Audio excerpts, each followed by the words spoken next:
ஒரு கடாயில ஒரு 3 துண்டு பட்டை, ஒரு 4 ஏலக்காய், ஒரு 4 டேபிள் ஸ்பூன் அளவுக்கு தனியா சேர்த்துக்கோங்க. இது கூடவே ஒரு 1/2 டீஸ்பூன் சீரகம், 1 டீஸ்பூன் மிளகு, 1 டேபிள் ஸ்பூன் சோம்பு, ஒரு 8 காஞ்ச மிளகா சேர்த்துட்டு இது நல்லா வாசனை வரணும். அந்த அளவுக்கு நல்லா ஃப்ரை பண்ணிக்கோங்க. இதை ஆற வச்சு நம்ம மிக்சி ஜார்ல சேர்த்து அரைச்சிக்கலாம்.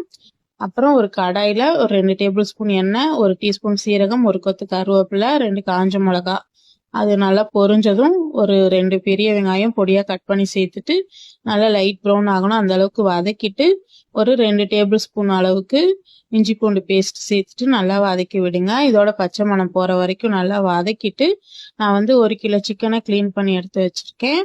அதையும் சேர்த்துக்கலாம்.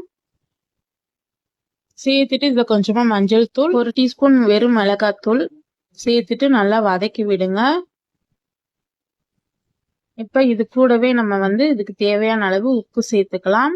உப்பு சேர்த்துட்டு ஒரே ஒரு சின்ன தக்காளி அதையும் கட் பண்ணி சேர்த்துட்டு நல்லா வதக்கி விட்டுட்டு மூடி போட்டு இதை வந்து ஒரு 10 நிமிஷம் அப்படியே வேக விடலாம்.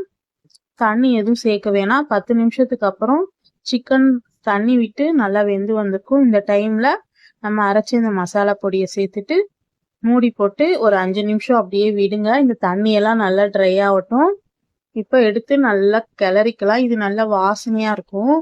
இது வந்து நம்ம ஓபன் பண்ணும் போதே டேஸ்ட் சூப்பரா இருக்கும். எல்லா விதமான சாதம், சப்பாத்தி, பரோட்டாக்கெல்லாம் அட்டகாசமா இருக்கும். கண்டிப்பா ட்ரை பண்ணுங்க. ஃபைனலா கொஞ்சமா கொத்தமல்லி தழை தூவி இறக்கிக்க வேண்டியதுதான். பிடிச்சிருந்தா லைக் பண்ணி ஷேர் பண்ணுங்க, ஃபாலோ பண்ணுங்க, சப்ஸ்கிரைப் பண்ணுங்க. தேங்க்யூ.